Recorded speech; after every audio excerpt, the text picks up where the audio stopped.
المهم القويمجه ديالنا هي هذه كيف كتشوفوا. من بعد ما كملناها في الخياطه ديالها، هنايا هابطه بالصديفات في التوق، الباندا حتى هي في الكم فيها الصديفه بهذه الطريقه اللي كتشوفوا. الكول عندها كول شوميز، ويمكن لها تلبس مع يعني سروال عريض، اي سروال كيف ما كان اللوين ديالو، سواء كان في البيج او لا كان في الكحل. ندوزو معكم دابا للطريقه ديال الفصاله وخياطه. سيدنا السلام عليكم، كي دايرين؟ لاباس عليكم؟ نتمنى تكونوا بخير وعلى خير. اليوم كيتجدد اللقاء ديالنا بكم حول طريقه تفصيل وخياطه قميجه يعني قصيره شويه، تقريبا كتلبس فوق الركبه او لحد الركبه. المهم هذه المساله هذه كتبقى اختياريه، ممكن انكم ديروها طويله حتى للركبه، ممكن انكم ديروها فوق الركبه، لانها كتلبس يعني بواحد الشكل اللي هو رائع، كتجي في اللبسه رائعه. نبداو معكم الخطوات ديال القويمجه هذه. كنتمنى اننا نتوفقوا في هذا الدرس هذا. اول حاجه التويب اللي كنحتاجو حتى هو كيبقى اختياري، لان الا بغيتيها طويله شويه كتحتاجي التوب اكثر، ولا بغيتيها قصيره شويه كتحتاجي التوب قل. بالنسبه للتويب ديالنا حنا تقدينا فيه 2 متر ديال التوب. غادي نعبرو معكم دابا ناكدو يعني لابار ديالنا. عندنا هنا متر و50 زائد 40 سنتيم، يعني بقات عندنا هنا متر و90 سنتيم في الطول ديال التوب. من بعد ما كانت عندنا فيه 2 متر، يعني كتنقص فيه واحد 10 سنتيم، لان التوب هذا ديال الخيط رقيق كنفزقوه في الماء عاد كنفصلوه. بالنسبه للعرض ديال التوب حتى هو كتكون فيه متر ونص، يعني متر و50 سنتيم. بقات لينا هنايا متر و40 سنتيم، تقريبا متر و38 سنتيم، تا هو تينقص في العرض. كينقص في العرض وفي الطول، داكشي علاش كنصحكم انكم تفزقوا هذا التوب هذا قبل ما تفصلوه. الطريقه باش غادي نفصلوا هذه القويمجه هذه هي اننا كنجيو لهاد الطول ديال التوب، هذه 2 متر هي هذه ديالنا، كنطوها بهذه الطريقه هذه على 2 كيف كتشوفوا. كنمشيو للجهه الثانيه المقابله وكنضربوا التوب ثاني بهذه الطريقه هذه على 2، لاننا كنفصلوا هذا التويب هذا بشكل تنكيس. بغينا نفصلوه يعني على الطول ديالو، كنجيبوا داك الطول اللي بغينا على الطول اللي بغينا في هذيك القويمجه يكون هنا مدوبل على 2، يعني التوب يكون مدوبل على 2 بهذه الطريقه هذه، ويعطينا الطول اللي بغينا زائد واحد العبار اللي غادي يشرب في الماء باش تبقى لينا هذا الطول هذا. كنخرجوا القويمجه على الطول ديال التوب، ما كنخرجوهاش تنكيس. ولهذا بالنسبه لهذا التوب هذا حيت ما غاديش يخرج ليا على الطول ديالو، غادي نديرو على التنكيس بهذا الشكل هذا. كنحط التوب بهذه الطريقه هذه وكنقادو بهذا الشكل هذا. من بعد ما كنقاد التويب ديالي بهذه الطريقه هذه، كنحاول انني كنعبر هنايا هاد 2 طروفه اللي كتشوفوا هنا، طوينا التوب على 2، كنحاول انني كنعبر هنايا 6 سنتيم بهذا الشكل هذا كامله تمشي معايا. ومن بعد كنقلب هاد التوب هذا فوق هذا، كنقلب هاد التويب هذا فوق هذا وكنحطو على قود هذيك 6 سنتيم بهذا الشكل هذا. وهنا كنصلح التويب ديالي وكنقادو.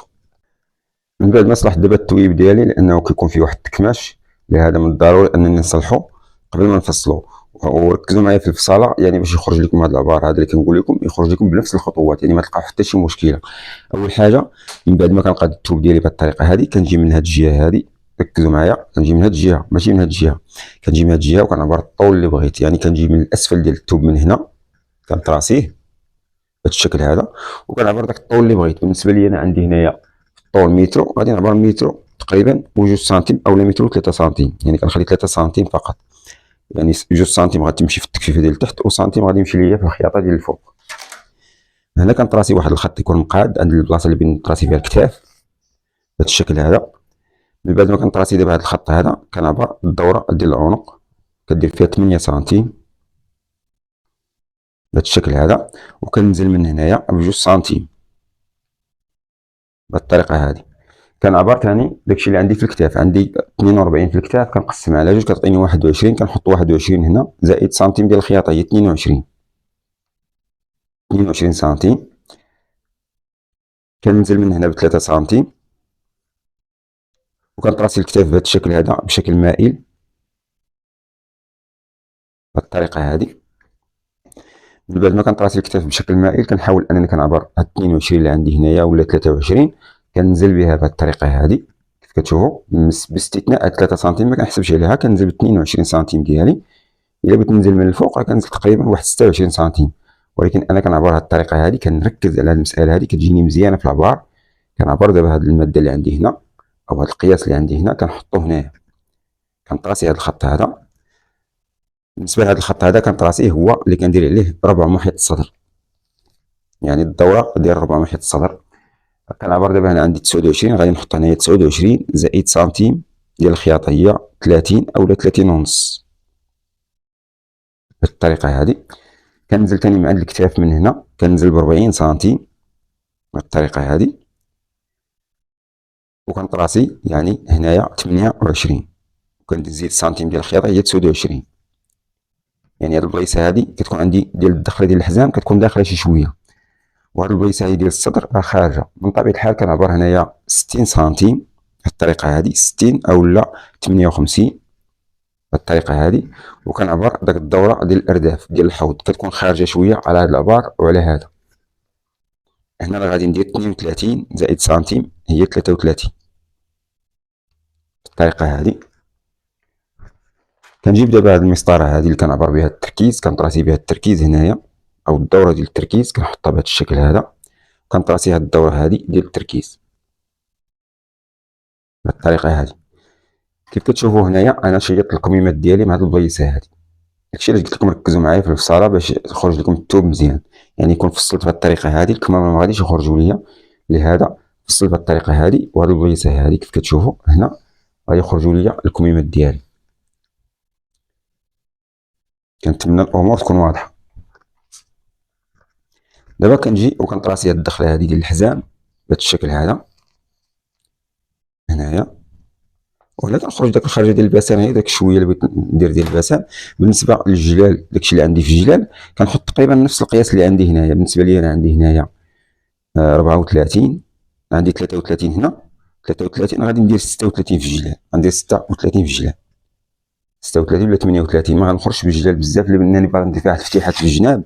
هاد الفتيحات ما كيحتاجوش انني ندير واحد العرض بزاف في الجناب، الا عرضتها من الجناب ودرت فيها الفتاحي ما غاديش يجيني داكشي مزيان. لهذا من الافضل اننا ما نعرضوش الجناب دائما الا بغينا نديرو فيه شي فتيحات.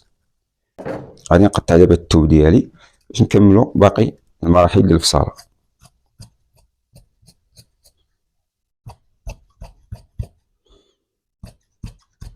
نحاولوا ملي كنكونوا كنفصلوا ما نخرجوش هاد الثوب هذا نبقاو غادي نخرجوا فيه ولا شي حاجه، نحاولوا نجيو وكنحبسوا على الدوره كيف قلت لكم باش نستغلوه في الكميمات. المساله ديال الفصاله راه عاقله، يعني تركز مع الفصاله تخرجي البياسه كيف ما بغيتيها. من بعد ما فصلت دابا كيف كتشوفوا يعني هاد الضباط الاماميه والظهر ديال القويمجه هو هذا. دابا غادي نحيدو من هنايا، نعبر دابا هاد الدوره ديال التركيز داكشي اللي عندي فيها، يعني باش نعبر هاد باش نخرج الكميمات ديالي عاد نبدا كنخرج داكشي اللي كيخصني ديال الكول والمسائل اللي غادي ان شاء الله نحتاج. بالنسبه لي جاتني هنا 27، جاتني 28، غنخرجها من الطريف هذا كيف قلت لكم. كنقلب هاد الطرف هذا بهذا الشكل هذا هنا،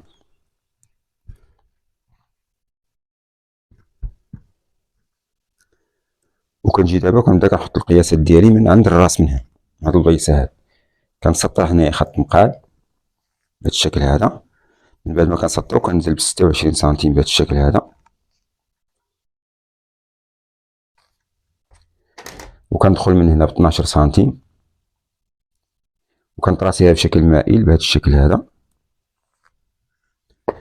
كنعبر هنايا 28 سنتيم، هاد 28 سنتيم كنقسمها على 4، كندير 14 سنتيم هنا، وكندير 7 سنتيم هنا، وهنا كتخرج لي 21. هاد الماده هنا كنقسم داكشي اللي كاين عندي هنا على 4.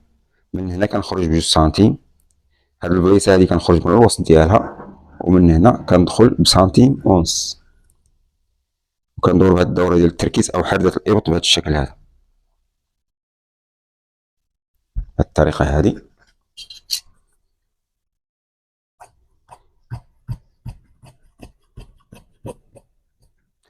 من بعد ما قطعت دابا الدوره ديال التركيز كنحط 27 سنتيم هنايا اولا 28 سنتيم بهذا الشكل هذا، نطراسيها. نعبر الطول ديالكم. بالنسبه لي انا عندي هنايا 52 سنتيم، 52 سنتيم عندي فيها واحد الباندا بحال هذا الشكل ديال الباندا ديال القويمجه راكم عارفينها، يعني كتكون عندي فيها واحد الباندا. غادي نحاول انني نعبر ديك الباندا شحال بغيت ندير فيها، مثلا بغيت ندير فيها 5 سنتيم ولا 6 سنتيم بحال هذا الشكل هذا. كنعبر داكشي اللي بغيت ندير 6 سنتيم، كنطوي السنتيم بهذه الطريقه هذه، كنطوي 6 سنتيم بهذا الشكل هذا.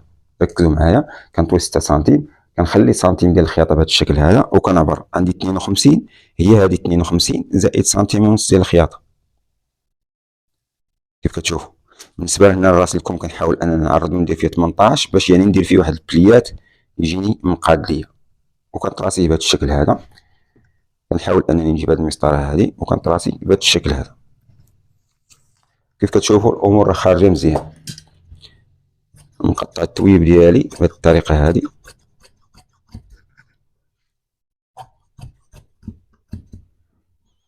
بهذا الشكل هذا.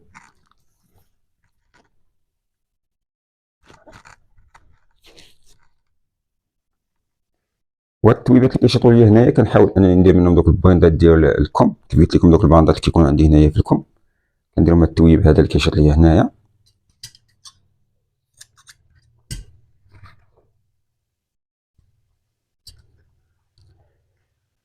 نحيد الكميمات ونجيب دابا هاد الطريفات هادو اللي كيشيطوا لنا هنايا. المهم باش كنقطعوا داك الكارنيتور الطريفات ديال الكول جميع داكشي اللي كيخصنا. كنجيبو دابا هاد الامام ديال القميجه هو هذا ديالنا. نجيبو هاد الطروف هادو ديال القميجه كيف كتشوفوا. كنجيو دابا الاسفل هو الاول غنقادوه هو الاول. بالنسبه لينا هنا غنحاولوا اننا نقادو هاد التحت ديال القميجه. كنمشيو كنطلعوا من الجوانب من هنا كنطلعوا بواحد 3 سنتيم بهذا الشكل هذا. من بعد ما كنطلعوا بواحد 3 سنتيم هنا غادي نحاولوا اننا نحيدوا هاد الطرف هذا ديال الظهر نبقى عندنا ما نديرو ليه. بالنسبه لهاد الطروف هادو ديال الامام كنحاولوا اننا نجيو يعني لهاد الكتاف هنايا كننزلوا بواحد السنتيم. كنطيحوا القميجه بواحد السنتيم ولا سنتيم ونص بهاد الطريقه هادي. ومن هنا كندخلوا بسنتيم ولا سنتيم ونص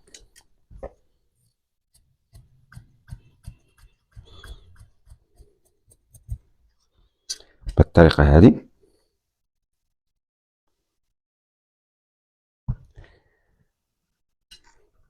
هاد البلايصه هادي كنحاول نقادها مزيان يبقى عندي شي جهه خارجه وجهه داخله.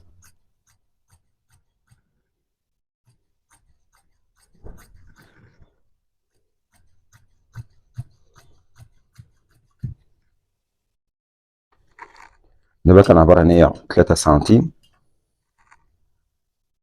اولا 4 سنتيم. كنعبر 4 سنتيم هنايا.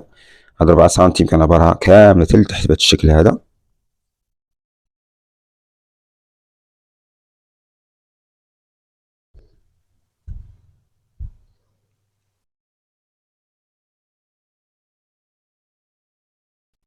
من بعد ما كنعبر هاد 4 سنتيم هادي بهذا الشكل هذا كنحاول انني كنتنيها بهاد الطريقه هادي. كنتني 4 سنتيم بهذا الشكل هذا.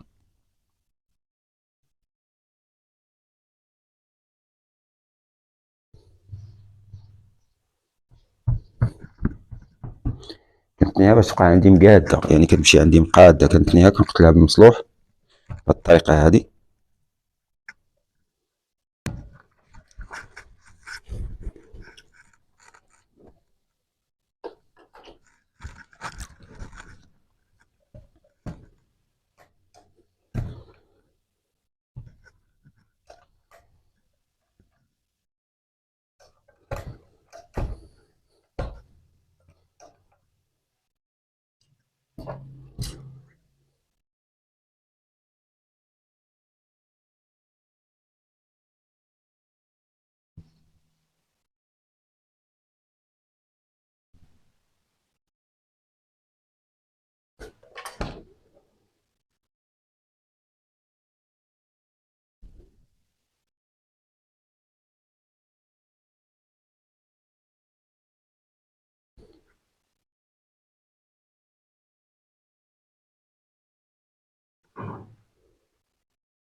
من بعد ما طوينا دابا كيف كتشوفوا هاد 4 سنتيم هادي هنايا في الامام، كنجيبو شي طريف وكنفصلو منو داك الكول اللي بغينا نديرو.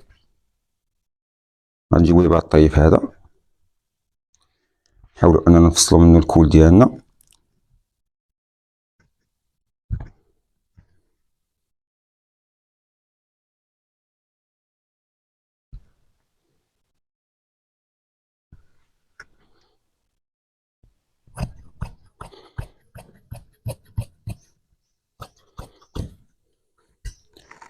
هذا هو الكول ديالنا اللي غادي نديرو في البياسه ديالنا.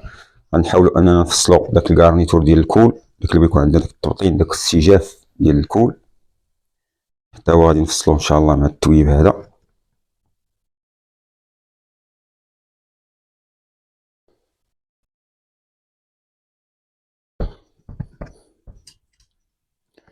بالنسبه للكول ديالنا غادي نحاولو ننزلو من هنايا 9 سنتيم، وكنقطعو الكول ديالنا بشكل عادي.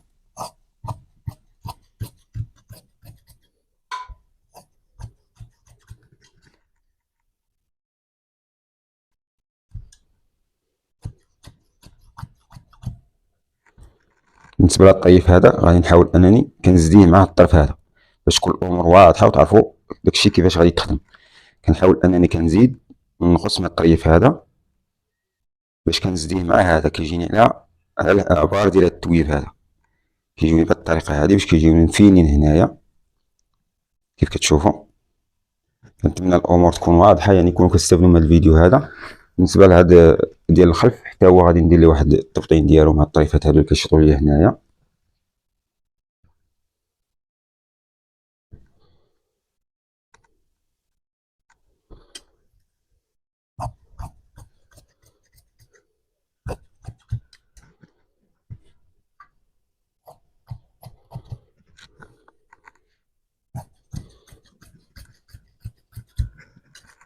بالطريقه هذه هنايا بقاو هنايا البويندات ديالكم كيف كتشوفوا الكول ديالنا هو هذا، كارنيتورات كلشي فصلناه.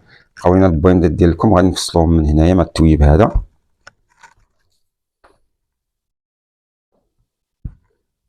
التويب هذا قبل ما نفصلوا منه دوك البويندات ان شاء الله غادي نشاركهم معكم في الخياطه. كنحاولوا اننا كنديروا ليه الفيزلين باش يعطينا داك العبار اللي بغينا مضبوط وكيبقى ليا مضبوط. كنحاولوا اننا نحطوه بهذا الشكل هذا، نصلحوه.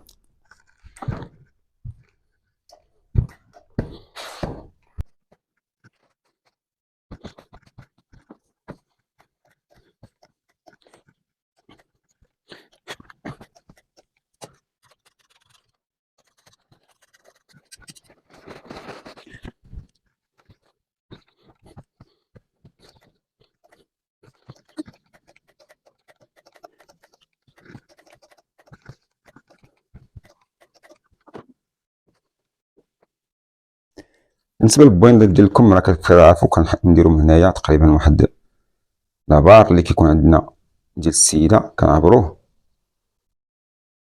22 سنتيم مثلا دائريه، ولا المهم كيكون عندنا العبار داكشي اللي بغينا.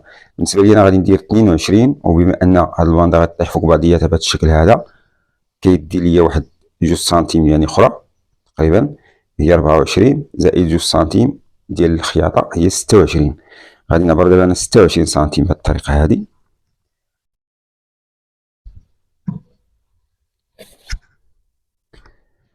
غنحاول انني نطراسي هاد الباندات هادو باش يكونوا عندي مقادين.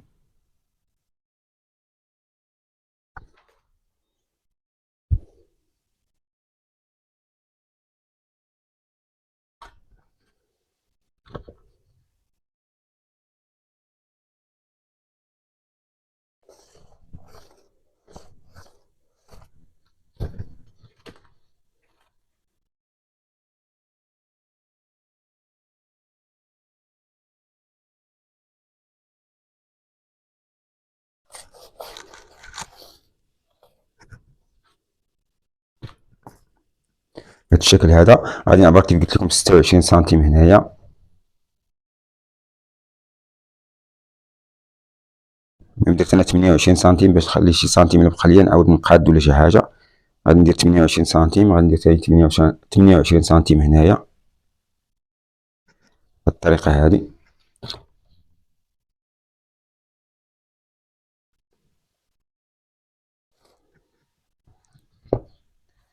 شوف دابا هنا واش خرجت ليا 28 حتى هي، 28 هنا وهنا 28 مقادة.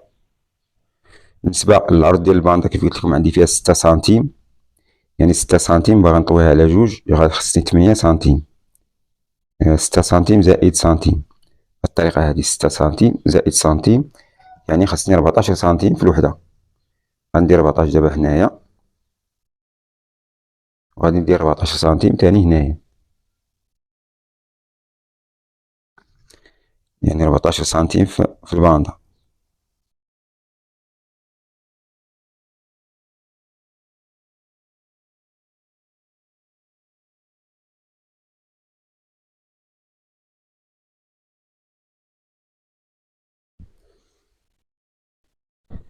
كيف لاحظتوا انا زدت واحد سنتيم هنايا، درت 15 سنتيم، يعني باش ما يوقع ليا شي حاجة كنحاول حتى نقطعهم عادي. الا كانت عندي شي ديكالاج ولا شي حاجة كنحاول نقادو.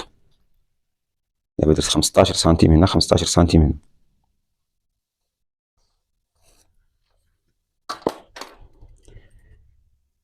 المهم هادو هما البوينتات ديال الكمام ديالنا في الصنام معاكم. كنتمنى يعني هاد الفيديو يكون نال الاعجاب ديالكم، كنتمنى ما نكونوش بخلنا عليكم حتى شي معلومة.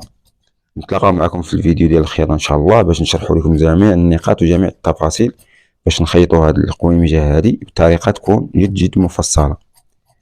نحاولوا اننا ما نزربوش في الفيديو باش توصلكم المعلومة بشكل جيد. حاولوا انكم تشتركوا في القناة، ديروا لايك وديروا متابعة يعني باش يوصلكم الفيديو ان شاء الله. تفاعلوا مع الفيديو باش يوصلكم الفيديو، لان بعض الناس كيقول لك فين هو، كيبقاو يقلبوا على الفيديو ديال الخياطة. حنا كنحاولوا اننا نشاركوا معكم كل فيديو بوحدو غير باش توصل المعلومة بشكل جيد وباش تستافدوا بطريقة تكون مزيانة. بالنسبة لهاد البوينتات راهم غادي نشاركوا معكم الطريقة كيفاش غنخدموهم وغادي نركبوهم. والسلام عليكم ورحمة الله وبركاته.